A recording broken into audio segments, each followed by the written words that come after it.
Welcome in to another episode of Pump It Up, a Kentucky baseball podcast, episode 2. They haven't kicked us off the air yet, so we must be doing something right, at least. Derek Terry with me, as always.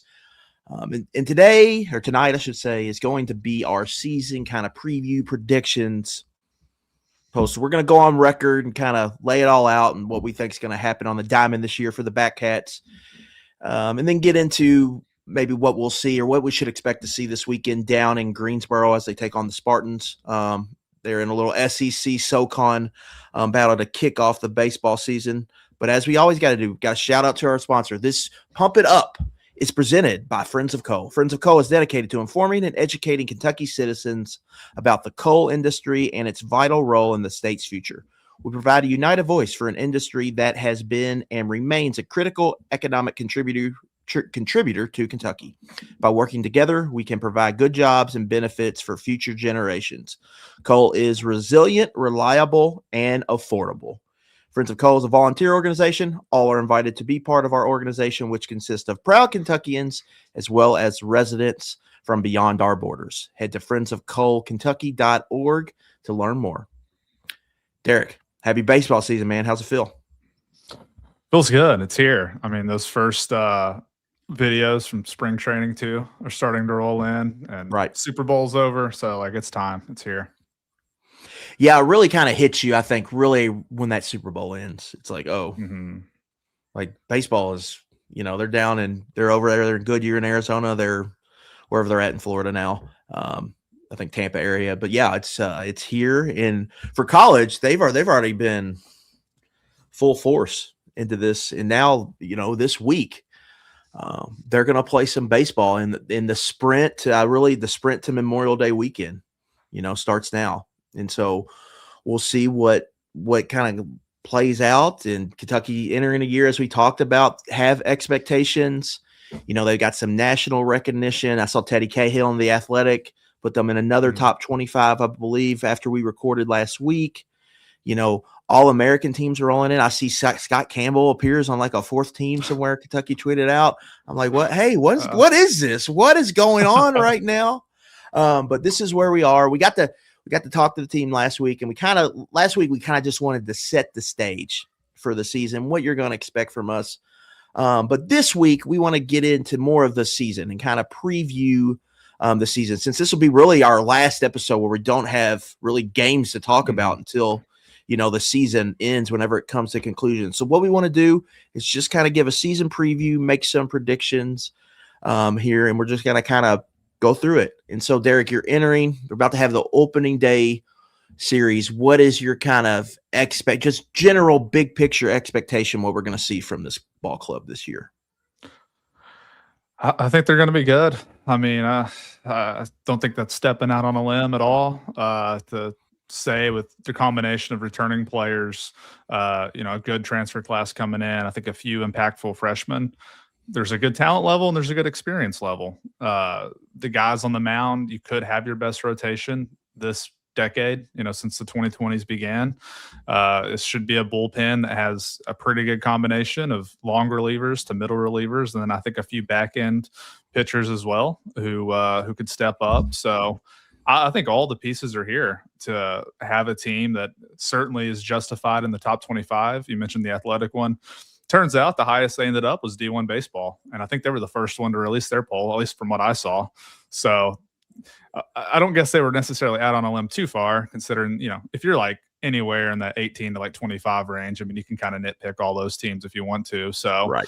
Back end top 25 team, that's, picked to finish 11th in the SEC. With that said, I mean, you're certainly within range to have a very good season. And I think what would be great is if they're able to get into that hosting range you saw in 2023 and 2024. It is huge for the fan base to have easy access to come over, watch some really good baseball. I think they built fans for sure for being able to host those here, those 2 seasons. And obviously, I mean, it helps your path if you're able to host teams on your home field. You get that advantage, but also you're the top seed, so theoretically you're the best team in that region. So I think that would be a great outcome if they're able to get there.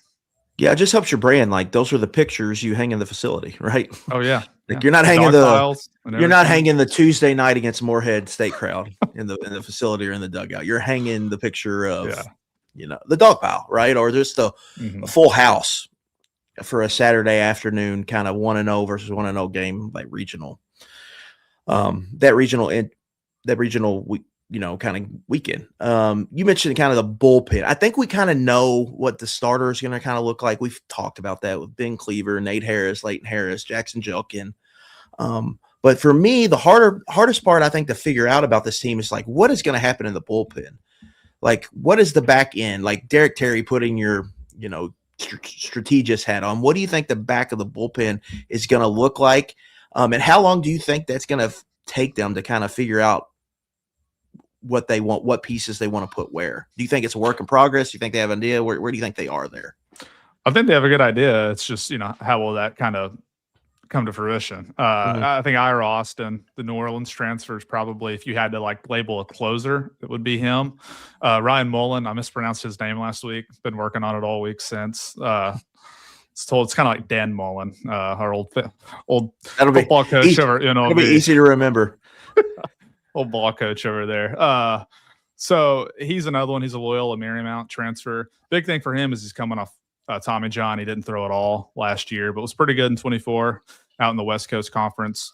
I guess Jackson Susie, the South Carolina transfer, could be another one that you could, maybe say is a back end type. But a lot of these guys will be used, I think, for several innings. It's what Dan Roselle's done a lot. I mean, at the absolute peak, you got a guy like Tyler Guilfoyle from a few years ago who was just like so good as a reliever that it was kind of, he was kind of a one-off. Yeah, like he threw the second most innings on the team, and he was really a closer at Lipscomb up until coming here. So he was built out to where it was like, well, if you get to the sixth inning, they're just going to ride him for the last four. I don't know that they're going to have a guy like that this year, but in terms of like getting from the starter to that bridge, I think Jack Bennett, Connor Madison, Berkeley Bounds, these are all guys who are starters at their previous schools. Madison was a bit of a swing man. He's had some time starting, but he also had bullpen experience as well, whereas Bennett was a Friday night starter. Bounds became EKU's Friday night starter. I'm probably even forgetting somebody who has that kind of Oliver Boone, who's coming back from Tommy John as well. He was a starter at Cal. He started out in the bullpen, moved to the rotation. So they have a lot of guys who can get them 3 or 4 innings, in theory, to get them to the back end. So you might see somebody turn into that. Like if it gets to Sunday, and Austin's already been used, Mullen's been used, it might be, hey, Leighton Harris, we need you to throw 3 innings here to get us to the end. So I'm with you in terms of how this shakes out. Like, I think I have a decent idea of who the names are, but like, how does that actually look once the season starts? That will take some time. It always does with the bullpen. And, if there's any kind of injury in the rotation, if there's someone who's just not very effective in the rotation, that shuffles things even more. So, I think by that second weekend of SEC play, we'll have a pretty good idea how guys want to be used. And from there, we'll start to kind of figure out just how good the rotation could be, or the staff as a whole, not just the rotation. Yeah. And then I think, you get to the catcher position. That's the next one to me. That's kind of the hardest one to kind of nail down. Do you, in your opinion, feel like they need to have like a primary catcher? Or is it a position you can platoon? Is it a position, how long can you mess around with that before you got to pick a guy to ride? How do you think all that plays out? Because with Burks, there was pros and cons, I think, with Burks as a player, but it just dependable defensive catcher they could rely on for a decade, essentially, is what it felt like. So what do you feel like how they're going to handle, I think, that position? That's like the number one question, because I don't get the sense that, and just from watching, I watched a lot of fall ball, like I don't get the sense that any one of these guys is just so much better than the other defensively. And I don't know any of them are just so much better offensively either. So that's what we'll have to figure out in the games. It'll probably, I've been saying, and I still stand by this, I do think it's going to be the guy who plays the best defense. At the end of the day, I think, you're going to have to live with the guy who, even if he's not hitting that great, if you can trust that, he's not going to have a bunch of pass balls and he's going to be able to at least control the running game a little bit. And, that comes down to the pitchers too. Some would argue that that's all on the pitchers when it comes to throwing guys out. But they're all three going to play. Alex Duffy, he's the most experienced. He's left-handed. So, I believe I saw in your preview today, actually, I read it. UNC-Greensboro does have a lefty that might throw on Friday. Like, I think you'll probably see some mix and matching there. You'll probably get Taggart Tyson in there or Owen Jenkins at catcher, someone who can provide another look from the right side. But that question's the one I've been wondering about as well. Like, how much of a leash does anybody get? Like, what's the plan going to be for these three guys coming in? Mingione's already said at media day that all three are going to play. So, like, how's that look in action? Because you can use DH. Like, Owen Jenkins could be a DH if he needed to be. Taggart Tyson could get in there if he needs to be. So, right. Like, what is Jenkins? If does Jenkins show anything, do you just decide, all right, this is a guy for the future? Do you just like, let's go? All right. Yeah. Up in there. I mean, Owen Jenkins could be, a really high draft pick one day. Most likely scenario, Alex Duffy won't be. Taggart Tyson probably won't be. So, I mean, there is a ceiling discussion to have there. And if that were to happen, it sets you up very well for the future. And I think Owen's ready offensively. Like, I think there's a comfort level with him at the plate. It's just, he's coming in. Both of these guys he's competing against have been catching in college for multiple years at this point. And I would assume there's probably a little bit more comfort there knowing that. But to your point, if it's close, there is probably a good argument to be made that, hey, this top 40 kid that we signed from here in Lexington, if he's just as good as these older guys, and we've got him for 2 more years after this, it's probably best to let him ride. Right. So we talked about relief pitchers, catchers, important positions, but I don't think long-term these are going to be the players that kind of determine Kentucky's, whether this season meets expectations or doesn't. Everyone knows Tyler Bell. We're going to talk about Tyler Bell a lot this season on this podcast. I feel like I'm going to write 1,000 posts about Tyler Bell over the next 3 to 4 months and into the draft. Everyone knows him and how important he is, I think, to this team, right? You need him to carry a heavy load offensively. You need him to be out there every day. You need him to live up to the hype. But there's 8 other guys that are going to be in that lineup. So for Derek Terry, who is the most important player in the lineup not named Tyler Bell? Like, who is the guy they really need to have a big season for this team to meet expectations in 2026? I think you can go with a few. Tyler is definitely the one in terms of, like, if he were to be out of the lineup, it definitely has the biggest ripple effect because he plays the most important position in the infield and he's like the best defender on the team. But I'd say 2 or 3 names, Luke Lawrence and Ryan Schwartz among the returning guys. And then I think Jace Tarnish is setting himself up to play a huge role in this team. I think he's going to be hitting pretty high up in the order. He's probably going to play center field. He's probably going to be the leader in stolen bases when he gets on base. Like, there's a lot he can do once he gets on base.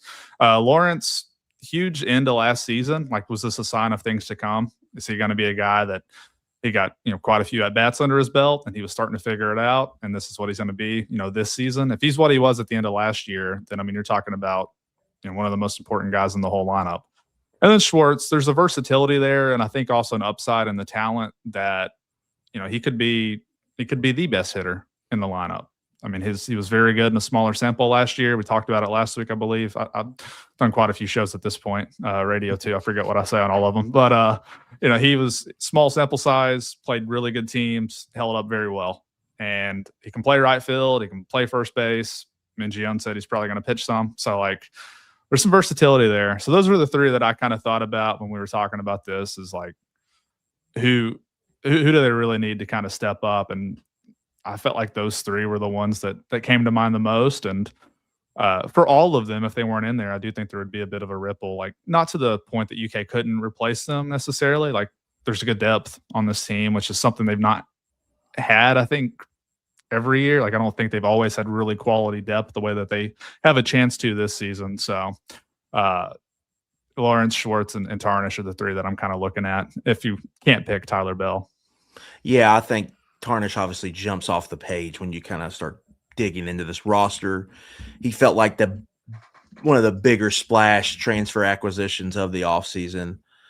So, yeah, I think he has to play a big role. I think in general, like, we know Lawrence is going to bat ahead of Bell, but who's going to bat behind him, right?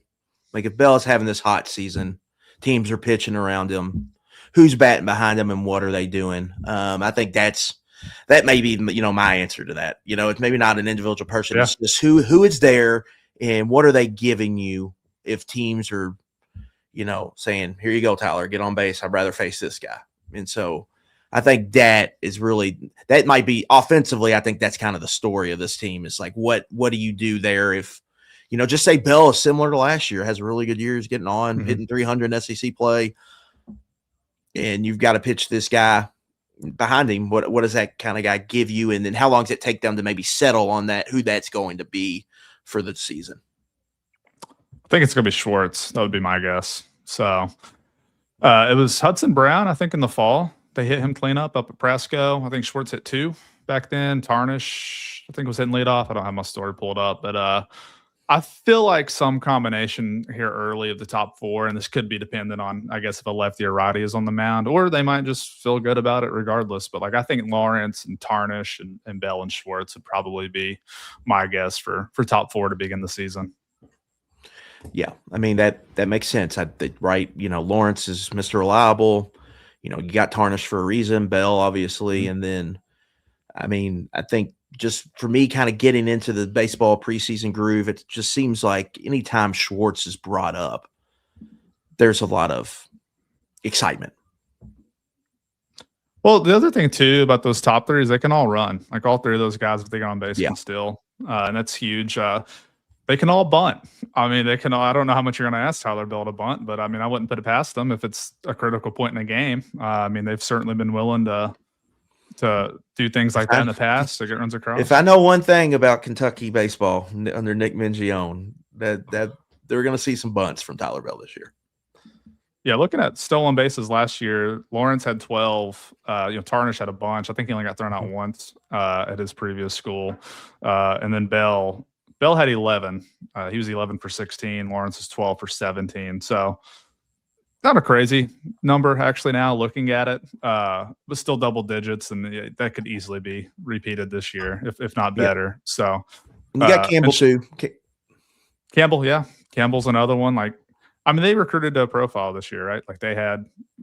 We talked about it, I think, last week. They didn't bring in just anybody who's lumbering around out there, just strictly a power hitter. Everybody can play. Everybody can help the team in different ways. Everybody's good defensively. Everybody can – it's kind of hit first over power. I mean, you might develop some power. Campbell, I think, had double-digit home runs last year. Cerny's hit 10 every year of his college career. So a lot of versatility in terms of what they offer a lineup.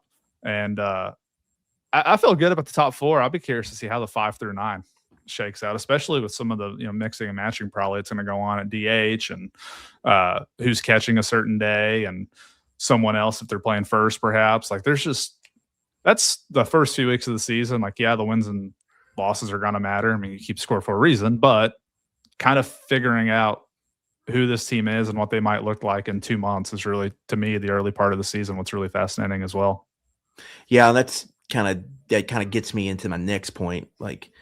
We know Jackson Jilkin, the biggest wild card on this team. If he could play to his potential, he just changes everything, I think, for the rotation. But do you have some maybe wild cards, maybe outside of him, both maybe offense and pitching, that could really kind of make a pretty big impact for them this year? I would say probably, offensively, I think if any of these young guys really give you a boost, that would be something that I felt like throughout the fall I didn't really take into account. You had to with Owen Jenkins, he was too good of a recruit not to pay attention to, and he was competing at the position that was the most open. But Braxton Van Cleve, the Texas freshman, who's really, he's maybe the buzziest I've heard coming into the season. I think he's going to play. He's going to get in there. I called him a dart throw last week. He might be more than that. You might see his name this weekend even. So he's probably going to add an element of power as well that, from the left side. Because if you go up and down the lineup, we mentioned it last week, Lawrence, not really a power hitter, but he offers something from the left side. You have Carson Hansen, and then you have Alex Duffy. But Duffy's was definitely more hit over power as well when he was at Elon. I don't know that he's going to hit more home runs coming to the SEC than what he was hitting in, the Colonial. So that's kind of an interesting one to me, just to see what he looks like. mentioned it that he, had one of the longer home runs I saw all fall, maybe the longest home run off of Jackson Jelkin. Like, it could be exciting. So those two, they're the young guys. Like, they're wild cards to me because they might not be starters, or they might end up being two guys that like you absolutely have to keep in there. They're different than, some of the guys we've talked about through a lot of the fall and early portion of this season. And then on the mound, like, that one's a little tougher for me. I will say one guy I've heard who's made a really good jump is Tristan Hunter, the sophomore. I don't think we mentioned him either last week when I was going through all those pitchers. He was like a late helium guy to high school. He was the one that like committed to UK later than a lot of the guys in his class. He's from a small high school in Missouri, threw multiple no-hitters, I believe, as a high schooler. And then like we get down to like the day before the draft and it's like, oh, hey, you might want to watch out too for this guy. Like, he might end up signing. And it was like, well, I haven't even considered this up to this point, and now here he is. Maybe won't even get him on campus. But he ended up coming to school. Didn't throw a whole lot last year, but he was a lot like Leighton. Like, those guys, after their freshman year when they've not thrown a ton, the summer is huge for those pitchers to go and just get innings. And Tristan did a good job. And he was a guy in the fall. I remember he had one outing in the fall where he, I think, threw 3 innings and had maybe 6 strikeouts. I don't have my practice report in front of me, but he definitely had one of those wow days. So I would consider him a wild card just because I couldn't tell you what his role is right now. Like, maybe he's penciled in with these other guys who could be 3 or 4 inning relief guys, or he might just be like 1 inning of power, like come in here and so he can run it up mid-90s. I think he was at 96 at one point in the fall. So he's the one that we haven't talked about who could kind of provide some of that boom potential. And then Leighton's another one. Like, Leighton Harris is, there's just so few lefties on this roster. He had a really good summer. I think everyone's excited about what he could be. And for him, it's kind of finding that role and going from there. But those are some of the guys I feel like if you're getting beyond you hate to call anybody a sure thing in baseball. Everything changes year to year. Especially these pitchers can be really up and down. You see that all the time in the MLB. So those would be a few names that I would kind of take a shot with and say, hey, maybe if they hit, you end up having something that you maybe didn't plan for before the season began. Yeah, and I'll even reemphasize just Jack Bennett. Like, another good I feel one. safe saying he's going to have a big role on this team. I just don't know what that role is going to be. Like, I don't know if it's going to be weekend starter, if it's going to be, kind of a multi-inning guy in the pen, but he's going to be like, I think you when we look up on selection Monday or whatever, like innings, I think he's going to be up towards the top on this team. Everything in me says he's going to end up in the weekend rotation. It feels that way to me. I couldn't tell you who it's going to be for or how it's going to happen, but like that, it just feels like a Dan Roselle guy to me. He's just experienced, throws strikes, had a great fall. It's like a luxury probably that he's not going to be used starting the season as a weekend guy, but it feels like that's where he's going to end up to me. I'm with you. I think I put in my story today at Batcat Central that I would pick him to have the most innings pitched on the team out of the bullpen if he stays in the bullpen. Yeah, just his, just veteran. He's done it. Like, I just think he could be a reliable guy for them all year. So I think he's going to be huge for this team. Derek, is there a series that you look at on the schedule that maybe sticks out really? Maybe not maybe the most important, but one that really sticks out that can maybe like try to swing a momentum? Is there like a gauntlet they have to go through? What, like, when you look at the schedule, specifically the SEC schedule, is there a series or two that really stands out to you? I said Vanderbilt in my story, but just for a different audience. And the reason I said Vanderbilt mainly is it's April 17th through the 19th. So you're pretty deep into SEC play at that point. And it's probably going to be like the first SEC home series where you might get some good weather and you have the possibility that it's going to be 2 teams that are ranked. Vanderbilt's obviously a great baseball program. Not been maybe, well, they were number 1 overall seed last year. They just got knocked out of their own region by Louisville. But, they went 2 and done, right? I think they went 2 and done. They went 2 and done, but they were a weird team last year. I never felt like they were this great team, but they just kept winning games. And UK had that brutal series down there, losing back-to-back nights on walk-offs. Yeah. But that was why I picked them. I just think it could be a really good home atmosphere, and I think those games are really gonna matter. The other series, it's earlier in the year. There's a chance basketball season's even still going for UK whenever this game's played. But the series at LSU, it's the third SEC series of the year for Kentucky. They play Alabama at Kentucky Proud Park, and then they go to Ole Miss the following week. So pretty tough back-to-back weekend series at Ole Miss and then at LSU. Mm-hmm. Probably the ultimate measuring stick series. This is going to be, if not the best team in the country, probably one of the 3 best teams in the country. You're going to the box. It's going to be a hard place to play. But what a great opportunity, though, early in the year to kind of see where you stack up, a chance to add some really key wins to the resume. They had that big series down there in 23. It was a little bit later in the year. Of course, they ended up having the rematch in the Super Regional, which was a whole fiasco itself that first day with the weather delay on the perfectly sunny day. We don't have to get into all that right now, but yeah, that was something. But that's kind of how. Are there any that jump out to you? I was kind of curious whenever you asked me this, what you might have thought. Yeah, I just think you go at Auburn, Vandy, at Louisville, at South Carolina, Tennessee. You've got a gauntlet right there, and right before that gauntlet starts is Missouri at home. So don't mess around. It's right off LSU, Miami University, and Miami Ohio Redhawks coming in. And then you've got Missouri, just take care of business there.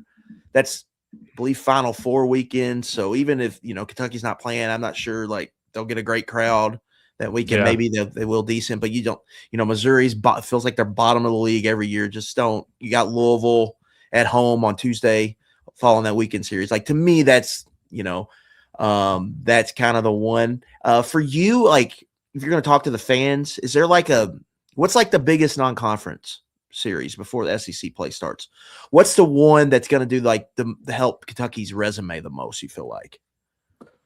Those are always super tricky because those teams, you try to schedule them out based on kind of how the RPI was the year before, but it's kind of hard to predict year over year, especially now in the portal era where a lot of these teams if they're any good, they get rated off their roster. The road games help the most. That's why they do it. It's why they go to places like UNC-Greensboro and Evansville. In past years, they've gone to I forget all the places they go. They went to Elon to start a few seasons ago. Of course, you do that early in the year too. Here, today was actually great outside weather-wise, but for the most part, it's really cold. But I think it was Southern Illinois was the team I was trying to think of, or it was one of the last non-conference series they played, and the team wasn't very good, and they went up there and just crushed them the whole weekend. So RPI-wise, either Greensboro or Evansville will probably help them more than the St. John series or the Citadel. But, obviously, just in terms of the non-con, in terms of fan importance, it's the 2 games against Louisville. If you could. Yeah. They split with them last year. It does help their RPI. It's probably going to be a quad 1 or whatever they call it in baseball. I always forget, but that'll probably be a top 25 game for them. Louisville's supposed to be pretty good again this season, coming off of a College World Series. So no love lost between these 2 programs. And, even Western, last year, Western ended up being a sneaky, really big game. They were a good team, for Kentucky. They were good. They played them on the road. They ended up getting beat. It was a game that, Kentucky technically didn't end up on the bubble, I guess. They got into the tournament without being one of the last 4 in, but it was definitely – they were definitely in a spot entering May where they could use quality wins, and Western provided that last year.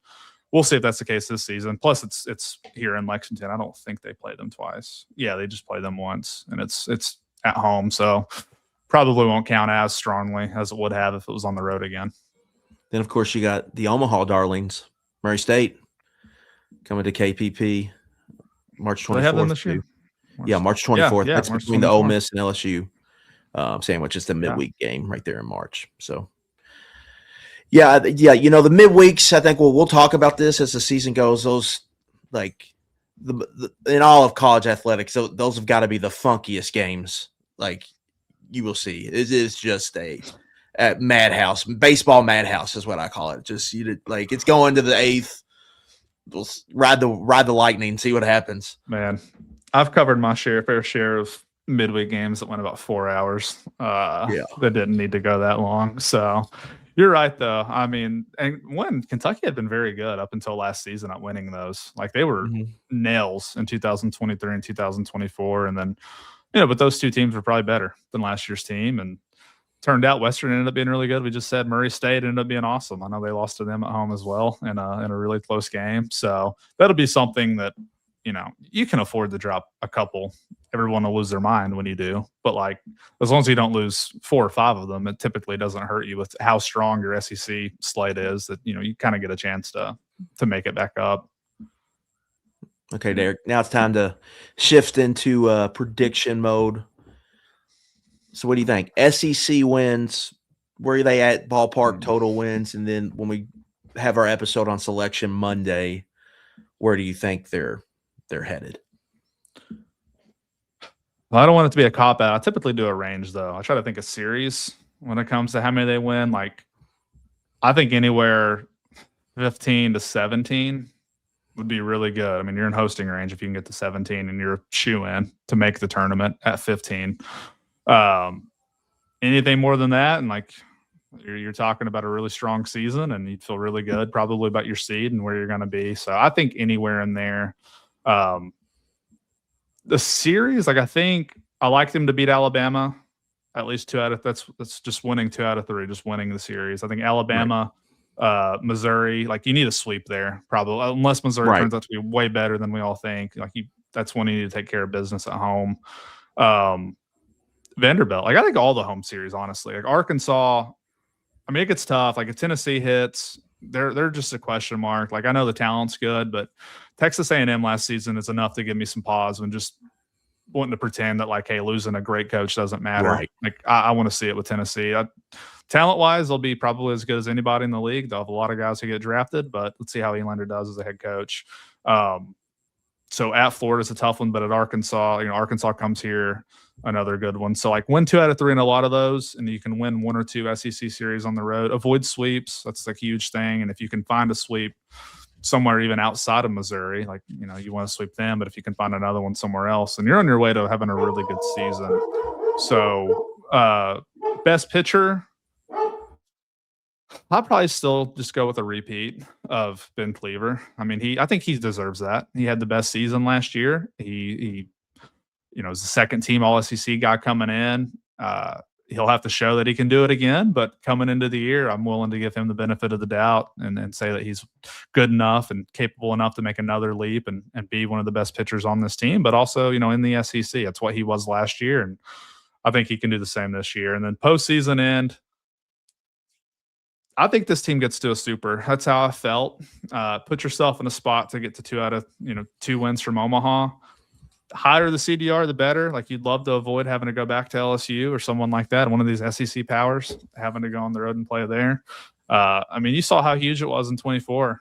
They were, number 2 overall seed, and you played an Oregon State program that historically, like, we're not that far apart in age. Like they were awesome whenever I was young. And I mean, they were still good. They won in 19 as well. Like a national championship caliber program that was not quite as strong as they had been. And when they came here, I mean, it was a hard place to play. I think Kentucky did a great job. The crowd was phenomenal and went to both those games. So, if they are able to get into like a top 8 seed where you're talking about hosting a super, then I might set the expectations a bit higher. But I think as of today, on February 10th, like winning a regional, whether it's in Lexington or anywhere else, to me, that would be a great accomplishment for this team. And really, to me, that's like meeting expectations, I guess you could say. So I'll say super is where they get to with the expectation that if they're able to have that good of a season, then they absolutely will have a good shot at getting back to Omaha. But that gets really hard to predict until you kind of see the matchups.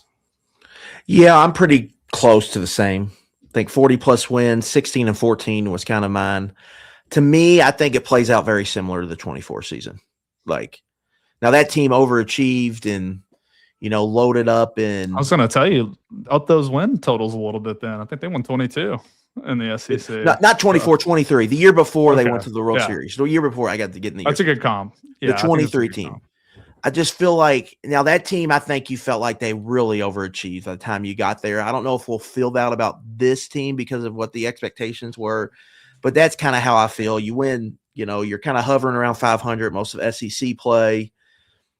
I think they get in position where they're like 14th, 13th, 15th on the seed line, host in Lexington, get out of Lexington, and then you're going to pick your team in the top 10, Georgia Tech, Coastal Carolina, Mississippi State, wherever, LSU maybe. And then you're going to have to play there, and you'll be playing for, a bid to Omaha. That to me kind of feels like where they are. I do worry about some of I think Cleaver's the top guy, but do they have like just the pitching? Do they have the arms for a full season to kind of get it done? And just, I don't think it'll get as bad as it got in that Clemson game, right? Not in the Clemson regional, against West Virginia, where they just had right out. Yeah. They just had no darts left to throw there at the end. And I don't think it'll get that, but I think that in some of the bigger games and bigger series, I think you'll see that play out, and they'll lose some 11-8, 12-9 games where you felt like they really should have won if they could have just got, out of a couple more jams. No, I think I do think that's a pretty good comp. That 23 team, was really on pace all year to be a tournament team, and then they started to fall off just a little bit and then had a huge sweep against South Carolina to really kind of solidify their position. I could definitely see that with this team kind of being similar. And I think a lot of the people who follow baseball know this. You predicting 16-14 and me saying somewhere 15-17 range. This is one of the best teams in the country to be able to do that, with an SEC. Yeah, you're a legit top 20 team. Yeah, you're a really good team to be able to do that. So that's this is probably the highest preseason win total I'd put them at in years. Yeah. Well, I say if you're a top 20 team, right, and if you're hosting or you're a 2, just imagine the tournament. The team that you maybe have to play in the second round that you think is really good, they could get beat, a la Vanderbilt last year. And then it just opens up for you, right? You never know when that's going to happen. And will you be able to take advantage of it if it does happen for you? So that's just something to keep in mind. And for Kentucky, that really hasn't happened yet. The times the 3 times they've advanced with Mingione.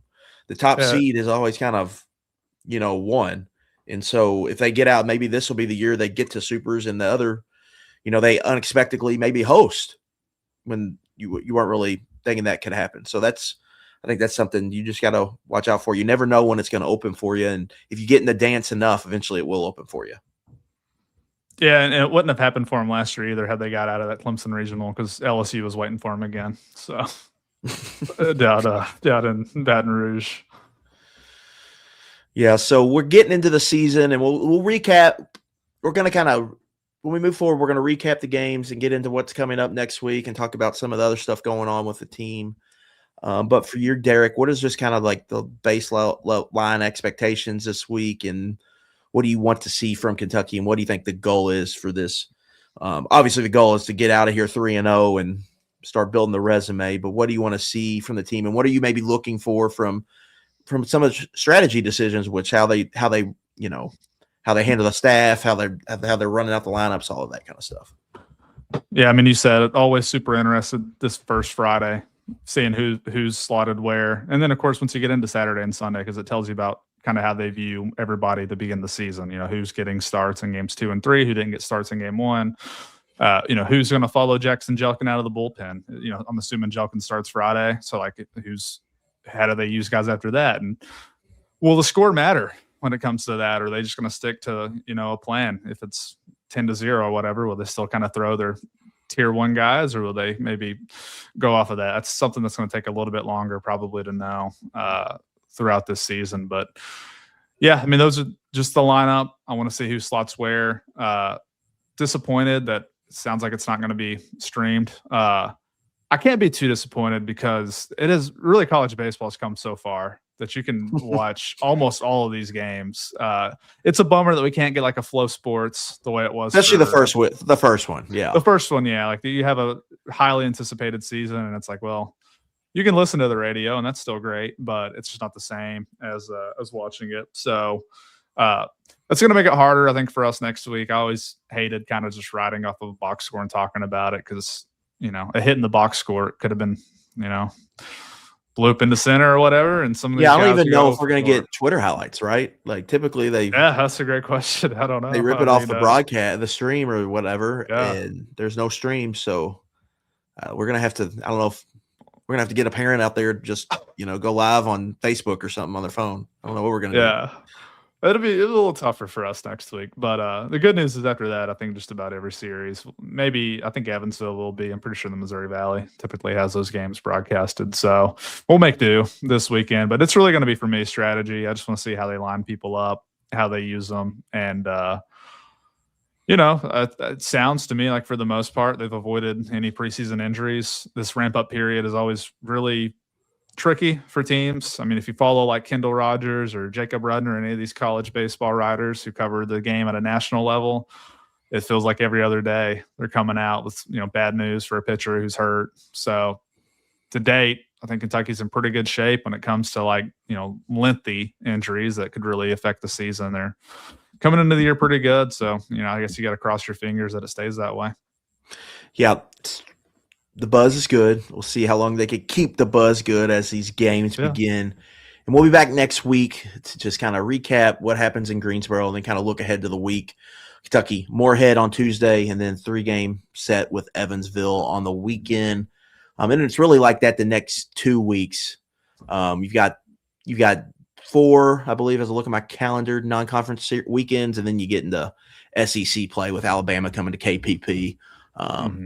The SEC tournament weekend, I believe that is. So exciting times. Baseball is here, and we're going to cover it all with Batcats. And Derek, I have to ask you before we go, when that tweet came across your phone that Gino Suarez and the Reds have inked a deal, were you surprised? Because I was surprised. I was like, oh. Then I told my brother, he was like, hey, Eugenio Suarez? He thought I was just like, it was just some random Suarez. That's where we were at the Luckett house. But what was your thoughts on when that happened? Because it was kind of we were all waiting for them to see if they would actually go and get someone legit, and they ended up doing it.